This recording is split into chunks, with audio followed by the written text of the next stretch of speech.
이걸 대체 어떻게 한 거예요? 한국은 이게 진짜 무서운 거네요.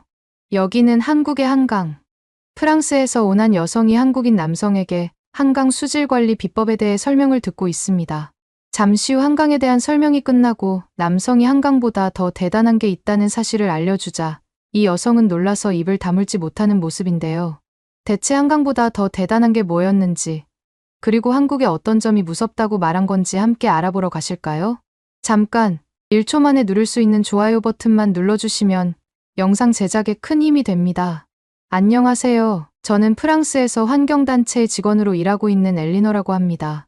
저는 요즘 화제가 되고 있는 파리올림픽과 관련해서 할 말이 많답니다. 아시다시피 프랑스에서 100년 만에 파리올림픽 개최가 확정되었어요. 솔직히 말씀드리면 저는 이 소식을 듣고 마냥 기뻐할 수만은 없었습니다. 왜냐면 바로 환경 문제 때문이에요.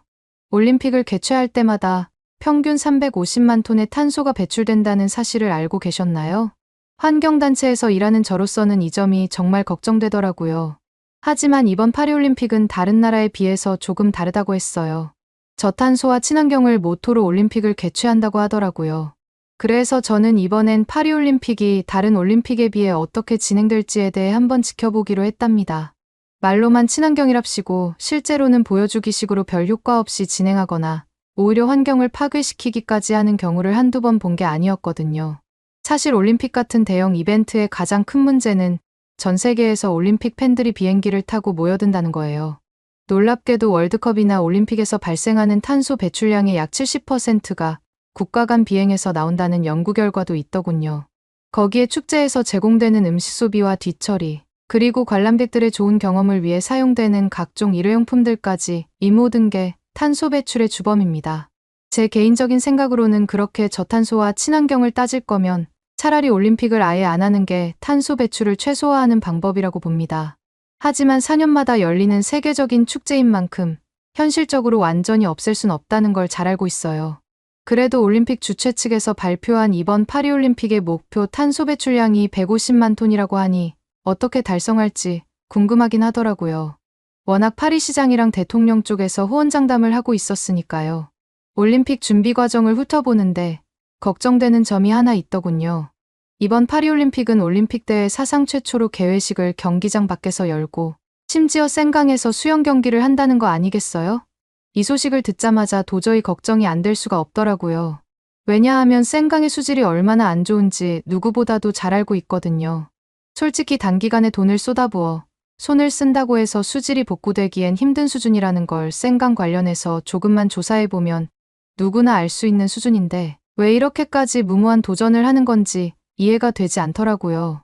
파리에서 이번에 올림픽이 처음 열린 게 아니고 100년 전에도 열렸었는데 그때 당시에 파리올림픽을 열었을 때는 센강에서 수영을 하고 다닐 정도로 깨끗했다더군요.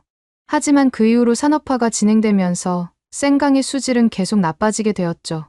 미래에 어떤 일이 벌어질지 생각하지 않고 무분별하게 개발을 했으니 어떻게 보면 당연한 일이라고 생각해요. 심지어 이 시기에 발명된 물건이 하나 있다는 거 여러분들 알고 계신가요? 바로 하이힐인데 하이힐이 만들어진 계기도 이런 센강과 관련이 있어요. 당시 하수시설이 낙후돼서 도시에 오물이 넘쳐났는데 이를 피하기 위해 하이힐을 신기 시작했다고 하더라고요. 전 이 얘기를 처음 들었을 때 오죽 더러웠으면 저런 것까지 만들었을까 하는 생각이 바로 들더군요.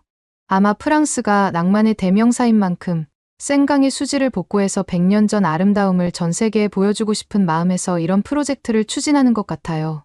그리고 최초 실외 개회식과 강에서 열리는 수영 경기라는 타이틀도 노리고 있는 거겠죠. 그걸로 나라를 홍보하게 되면 그게 곧 돈이 될 테니까요. 현실적으로 봤을 때 걱정이 되는 건 사실이에요. 센강 복구에 들어가는 비용이 무려 15억 달러나 된다고 했거든요. 이 정도 금액으로 과연 센강을 완전히 깨끗하게 만들 수 있을지 저는 좀 의문이 들어요. 게다가 센강에서 개회식을 한다는 것 자체가 일으키는 문제는 이것뿐만이 아니에요. 완전히 개방된 곳에서 행사를 진행하다 보니 보안 문제가 심각하거든요. 거기다가 외부에서 위험한 일이 생길 수 있으니 파리올림픽을 보러 오려던 관광객들도 이 점을 많이 걱정하고 있는 것 같더라고요. 그래서 실제로 예약했던 관광객 수가 30만 명으로 급격하게 줄었다더군요. 시간이 지날수록 정부 쪽에서 말을 바꾸는 걸 보다 보니 걱정되는 게 한두 가지가 아니었어요. 가장 큰 문제는 생강 복구 프로젝트예요. 정부가 2조 원이나 들여 복구하겠다고 했지만 결과는 실망스러웠습니다. 유럽에서 정한 수영 허용 수치에 근처도 못 미쳤거든요. 좀 더 구체적으로 말씀드리면 유럽에서는 강에서 수영을 허용하는 대장균 수치를 100ml당 1000개 정도로 정했어요. 그런데 최근 생강 수질 검사 결과 100ml당 3000개나 되더라고요. 이 정도면 수영은커녕 물에 들어가는 것조차 위험한 수준이에요. 바로 병에 걸리기 쉽상이니까요. 이 상황에 파리 시민들의 반발이 아주 커지고 있었어요. 그 많은 돈을 다른 곳에 썼으면 좋았을 텐데 왜 그렇게 큰 돈을 생강에만 쏟아붓냐고 다들 화가 많이 났더라고요. 게다가 그 돈을 들였는데도 복구에 실패했다는 사실에 시민들의 분노가 폭발 직전이었어요. 이런 반발을 무마하려고 파리 시장이 직접 생강에서 수영하겠다고 공언했지만 아직까지 실행에 옮기지 않고 있습니다. 이런 모습을 보면서 시민들의 나라불씨는 더욱더 커져만 가고 있어요.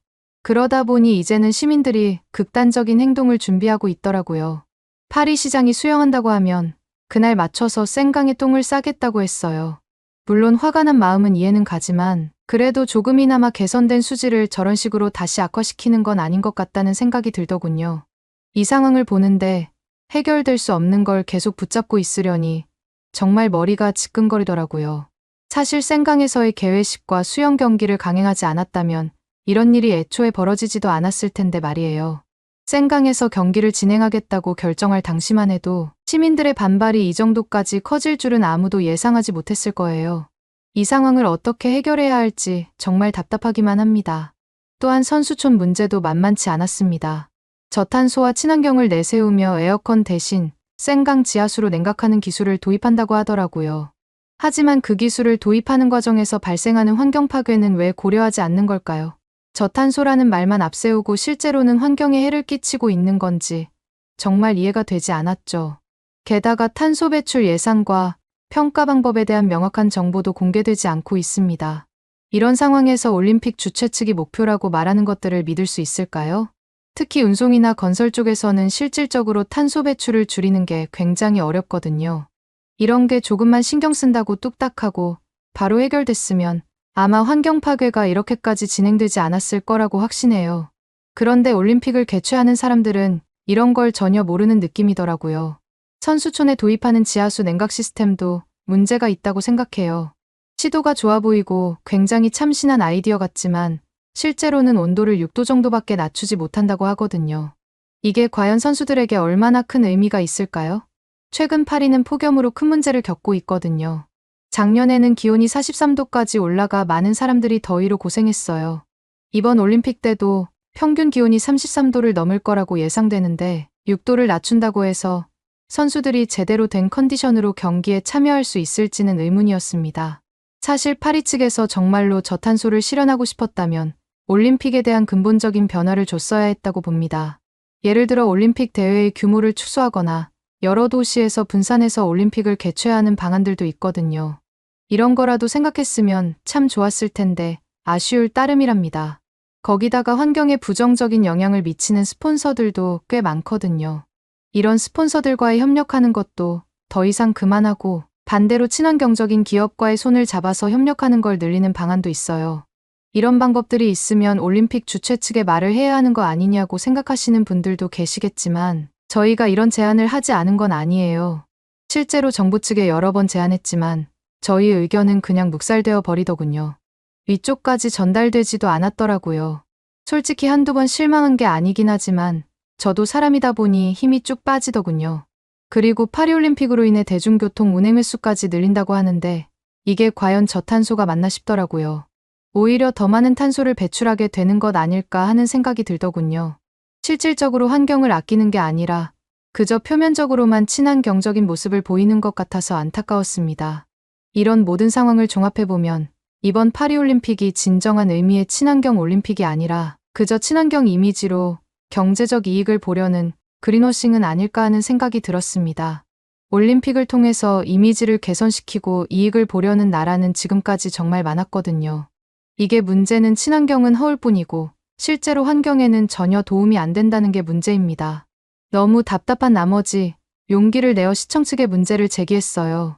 이렇게 진행하는 건 친환경 정책이 아니니 정책을 변경해야 하지 않겠냐고 말이에요.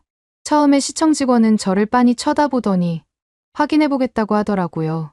저는 그 말만 믿고 며칠 동안 기다렸습니다. 하지만 답변은 전혀 오지 않았어요. 그래서 다시 시청을 방문해서 빨리 답변을 달라고 요청했어요. 그런데 아무리 기다려도 똑같이 답변이 전혀 없는 거 아니겠어요? 유럽의 관공서와 무언가를 하려면 한 세월 걸린다는 사실은 저도 파리에 살고 있다 보니 잘 알고 있기는 하지만 이 정도까지는 아니거든요. 결국 저는 파리 측의 느린 대응에 화가 나서 또다시 시청을 찾아갔어요. 그런데 이번에는 담당자가 저에게 왜 이렇게 재촉하냐며 짜증을 내기 시작하더라고요. 아니, 오래 걸리면 오래 걸린다고 말이라도 해주던가. 이거는 진짜 너무하다고 생각했습니다. 결국 폭발해버린 저는 담당자와 그 자리에서 대판 싸우고 말았어요. 결국 아무것도 얻지 못하고서는 답답한 마음으로 씩씩거리면서 시청을 나왔습니다. 이런 일들을 연달아서 겪다 보니 너무 답답한 거 있죠. 다른 방안은 없을까 하고 사무실에서 찾아보고 있었는데 갑자기 저희 메일로 연락이 오더군요. 무슨 연락인지 확인해봤는데 그 메일을 보고 얼마나 어이가 없었는지 몰라요. 그 메일의 내용은 갑자기 정부 측에서 환경단체 지원금을 줄인다고 일방적으로 통보하는 내용이었거든요. 아시다시피 환경단체는 정부 지원금이나 기부금으로 활동을 하고 있어요. 이걸 확 줄여버려서 협박을 하는 게 정부 측의 답변인가 싶더라고요. 그때부터 이대로 가만히 있으면 안 되겠다는 생각이 들었어요. 시위라도 열심히 해야겠다고 결심했습니다. 이렇게 뒤에서 지원금을 가지고 장난치는 건 정말 불합리하고 말이 안 된다고 생각했거든요. 하지만 당장 시위를 할 순 없는 게 시위를 하려면 제대로 된 주장이 필요했어요. 그래서 그때부터 센강처럼 수질복구를 성공적으로 한 곳이 없는지 찾아보기 시작했습니다. 강이 수질복구를 한 곳은 여러 곳이 있지만 그 중에서 유난히 한강이 눈에 띄더라고요. 사실 저는 예전부터 한국에 관심이 많다 보니 한국에 한강이라는 큰 강이 있다는 사실 정도는 알고 있었습니다.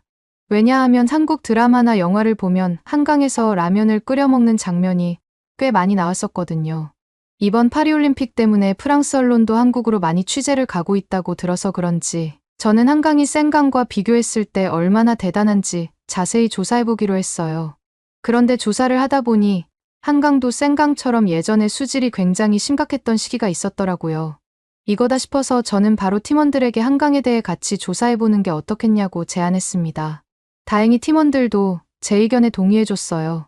제가 조사한 내용을 보고 좀 더 깊이 있게 조사해보면 좋겠다고 말해주더라고요. 그래서 저희는 한국의 환경단체들과 연락을 취해 일정을 잡았습니다.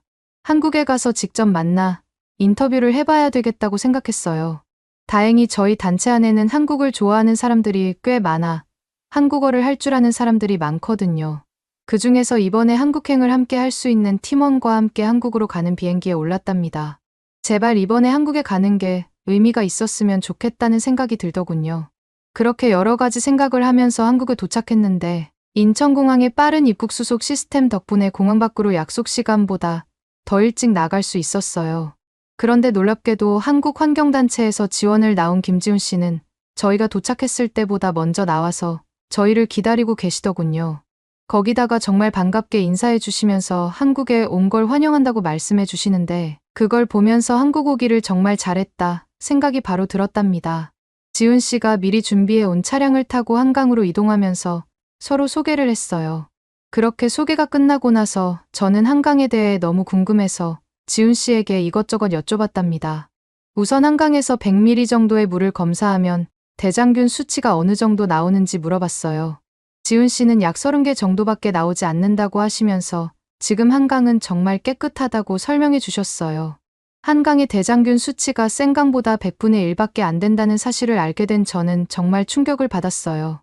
어떻게 그렇게까지 한강의 수질을 깨끗하게 복구할 수 있었는지 물어봤더니 지훈 씨는 우선 서울과 인근 지역의 하수도 보급률이 100%라고 설명해 주시더군요. 파리 내부의 하수도 보급률도 높은 편이긴 하지만 파리 교외 쪽에서는 40%의 가정집에서 아직도 생활하수 같은 것들을 정화하는 작업들이 전혀 없이 무단으로 배출시키는 것과 크게 비교되는 수준이었어요. 게다가 한강의 수질을 복구하기 위해 국가 차원에서 빗물을 처리하는 시설과 하수 중에 포함된 인이라는 물질들을 처리하는 총인 처리 시설들을 현대화했다고 하셨어요. 그리고 수질오염 총량 기준 이하로 정화하려고 노력했다고 하더라고요. 서울물재생시설공단에서는 수지를 수질오염 총량제의 50% 이하로 통제 중이고 선박 오폐수와 쓰레기 관리도 체계적으로 한다고 했습니다. 그렇게 설명을 듣다 보니 생각보다 빠르게 한강에 도착했어요. 한강을 직접 눈으로 보니 깜짝 놀랐어요. 왜냐하면 예전에 센강처럼 더러웠던 적이 있는 곳이 맞나 싶을 정도로 굉장히 깨끗했거든요. 저는 한강을 보니 한 번도 더러웠던 적이 없었던 강 같다고 말했어요. 심각했던 수질을 복구하는데 성공했다던 영국의 템스강도 요즘엔 수질이 심하게 안 좋아졌다고 하던데 한강은 어떻게 이렇게까지 관리가 되는 건지 지훈 씨에게 물어봤답니다. 지훈 씨는 상하수도 분리가 잘 되어 있어서 이렇게까지 관리가 잘 되는 것도 있겠지만 한국 사람들이 한강 자체를 깨끗하게 쓰기 위해서 노력한다고 알려주셨어요. 한강은 극한 여름과 겨울을 제외하고는 피크닉으로 사람들이 와서 많이들 돗자리를 펴고 음식도 먹는데 마무리할 땐 쓰레기를 모두 챙겨서 꼭 재활용을 하고 정리를 한다고 하더군요. 지훈 씨는 이렇게까지 한강이 수질 복구가 되고 깨끗하게 관리될 수 있는 건 스스로도 한강의 기적이라고 생각한다고 말씀하셨어요. 믿기 어려울 수도 있지만 물이 생각보다 깨끗해서 1급수에서만 살고 있는 쉬리나 쏘가리 같은 물고기들이 한강에서도 살고 있다고 했습니다. 심지어 천연기념물인 수달까지 한강에서 살고 있다고 하더라고요. 한강이 유지될 수 있다는 게 한국 사람들 때문이라고 말하는 지훈 씨를 보면서 괜히 속으로 너무 부끄러웠어요. 왜냐하면 수질 복구하겠다고 15억 달러나 들였던 센강의 관리가 안 된다는 이유로 항의하겠다는 뜻으로 시민들이 똥을 싸려고 했기 때문이에요. 파리 사람들은 노상방뇨를 하는 경우가 너무 많아서 센강에 야외 소변기가 있을 정도로 파리 시민들이 경각심 없이 파리를 더러운 상태로 방치하고 있는데 한국 사람들은 정반대구나 싶었어요. 한강은 한국 사람들의 시민의식들이 쌓여서 이렇게 깨끗한 상태를 유지할 수 있다는 걸 알게 되었답니다. 결국 강의 수질을 복구하는데 제일 중요한 건 그 나라 사람들의 시민의식이었던 거예요. 그렇게 한강을 보다 보니 문득 궁금한 게 생기더군요. 지훈 씨한테 비가 오더라도 한강의 수질이 유지되냐고 물어봤습니다.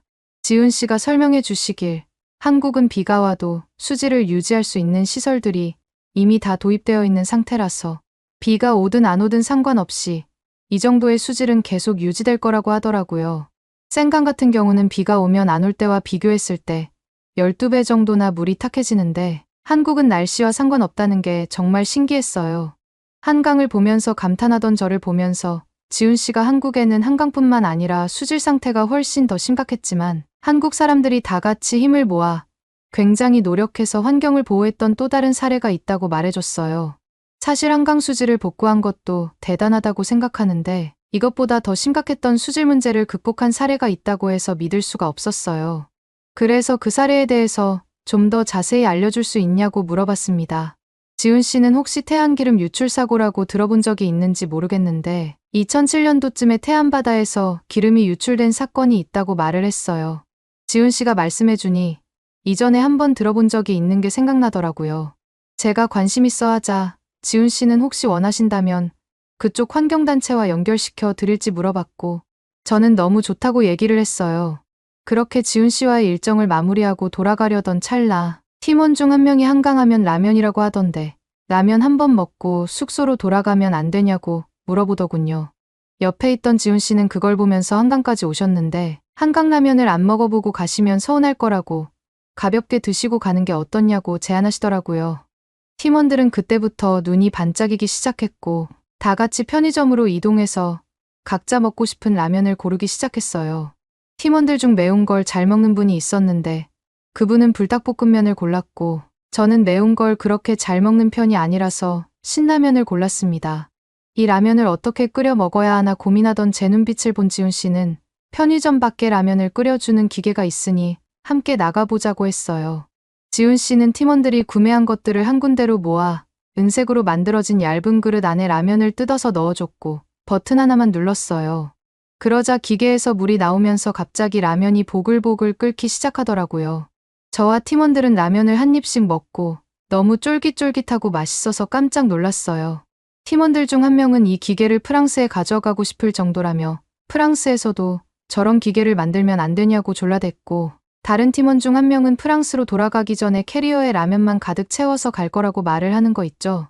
아까 불닭볶음면을 골랐던 팀원은 침을 뚝뚝 흘리면서 한 입을 겨우 먹고 나머지는 너무 매워서 먹지도 못했답니다. 저는 라면을 먹으면서 한강이 수질이 깨끗한 건 맞지만 그래도 한강이 이렇게까지 유명해질 수 있었던 건 한강 라면과 드라마나 유튜브를 통해 알 수 있었던 한강변에서 열리는 축제들이 있었던 덕분이라고 생각했어요. 저는 최근 한강의 기세로 보면 로맨틱한 걸로 유명한 파리 생강보다 더 유명한 수준일 수도 있겠다는 생각도 들더라고요. 그렇게 지훈 씨와의 만남을 마무리하고 저는 태안 쪽 환경단체 담당자분과 연락을 해서 며칠 뒤 팀원들과 함께 태안으로 방문을 했어요. 담당자분은 저희에게 태안 바다를 보여주시면서 약 20년 전쯤의 그 사건을 생각하면 자기도 너무 막막했다고 말씀하시더라고요. 저는 태안으로 오기 전에 태안 기름 유출 사건을 인터넷에서 검색을 했었는데 12,000리터가 넘는 기름이 유출된 걸 보면서 생각한 것보다 훨씬 더 심각한 사건이었다는 걸 깨달았어요. 그래서 태안 바다를 직접 봤을 때 기름 유출의 흔적이 조금은 남아있지 않을까 생각했는데 기름의 흔적조차 안 보여서 정말 깜짝 놀랐답니다. 담당자분은 태안 바다를 보면서 외국 환경 전문가들이 태안 부근의 바다를 복구하는데 수십 년이 걸릴 거라고 말했다고 하더라고요. 어느 정도로 심각했었냐면 기름이 유출되기 이전에는 40종이 넘는 바다 생명체들이 살고 있었는데 모두 사라졌다는 거 아니겠어요? 하지만 실제로는 7년 만에 거의 유출되기 전 상태로 복구할 수 있었다고 말씀하셨어요. 이어서 담당자분이 이렇게 빠르게 복구할 수 있었던 진짜 비결에 대해서 설명해 주셨는데 저는 입을 다물 수가 없었습니다. 좌절한 어민들을 돕기 위해 전국의 서무인 123만 명이나 되는 자원봉사자들이 도와준 덕분이라는 거 아니겠어요? 단순히 돈만 쏟아부었다면 불가능했을 일을 전국에서 모인 자원봉사자들이 해낸 거였더라고요. 이 얘기를 들은 저는 이걸 대체 어떻게 한 거냐며 한국은 이런 점이 진짜 무서운 것 같다고 말씀드렸어요. 그러자 주말마다 동호회원, 대학생, 수능 끝난 고3 학생들, 군인, 부녀회 등 전국 각지에서 몰려온 연인원 96만 4천여 명의 자원봉사자들이 손으로 한 땀 한 땀 일일이 기름때를 수작업으로 제거했다고 하더라고요. 심지어 태안 지역 중고등학생들도 수학여행과 졸업여행 등을 반납하고 기름을 닦으러 태안 바다를 찾았다는 거 아니겠어요? 더 놀라운 건 2017년 태안이 세계자연보전연맹에서 경관보호 지역에서 국립공원으로 상향되었고 2020년에는 충청남도가 기름 유출 사고 발생 13주년을 맞아 피해 극복 과정을 담은 기록물을 유네스코 세계기록 유산 등재를 추진하고 있다는 거예요. 당시에는 열악한 지원 탓에 보호복이 없어서 이전 봉사자가 입었던 보호복을 다시 입거나 흡착포가 없어서 헌옷으로 기름을 닦았다고 하더라고요. 그런데 지금은 그 바다가 많이 복구돼서 에메랄드빛 바다가 되었고 당시 사라졌던 한국 토종 고래인 상괭이도 볼 수 있다고 하셨어요. 제가 상괭이라는 종을 처음 들어봐서 갸우뚱하니까 담당자님께서는 인터넷에서 상괭이를 바로 검색해 주시더군요. 돌고래가 웃고 있는 얼굴을 하고 있어서 엄청 귀여웠답니다. 이런 걸 보면서 문득 프랑스에도 똑같은 일이 일어났을 때 과연 프랑스 시민들이 한국 사람들처럼 똑같이 행동했을까 하는 생각이 들었어요. 솔직히 담당자님께서 한국 사람들이 어떻게 대처했는지 말씀해 주실 때 한국 국민 모두가 존경스럽다라는 생각까지 들더군요.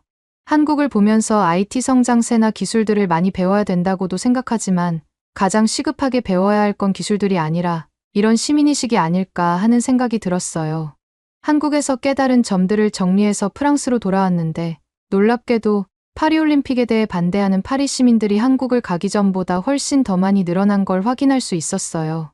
왜 그런가 이유를 찾아봤는데 파리올림픽 때문에 파리 일부 지역의 주택 임대료는 3배 이상 오르고 몇몇 호텔은 기존 예약자의 요금을 일방적으로 인상하거나 예약을 취소했다고 하더라고요. 거기다 파리 시장의 생강 수영은 또 미뤄지게 돼서 시민들의 신뢰도가 바닥까지 떨어졌고요. 저는 한국에 다녀온 경험을 정리해서 광장에 나가 시위를 하며 왜 파리올림픽 준비가 잘못됐는지 주장하기 시작했어요. 놀랍게도 이를 좋게 봐준 파리 시민들의 기부금이 전보다 늘어서 지원금이 줄었는데도 불구하고 어느 정도 환경단체를 유지할 수 있는 상태가 됐답니다. 이런 경험을 통해 시민들의 힘과 의식이 얼마나 중요한지 다시 한번 깨달았어요. 이번 계기로 한국이 정말 존경스럽다고 생각하게 되었습니다. 여러분들은 파리 시민들이 한국처럼 되려면 무엇부터 해야 된다고 생각하시나요? 오늘의 사연은 어떠셨나요? 오늘의 사연이 마음에 드셨다면 좋아요만 한번 눌러주세요. 1초밖에 안 걸리지만 좋아요를 한번 눌러주시면 더 좋은 사연을 소개해드리는데 큰 힘이 된답니다. 긴 영상 시청해주셔서 감사합니다. 오늘도 행복한 하루 보내세요.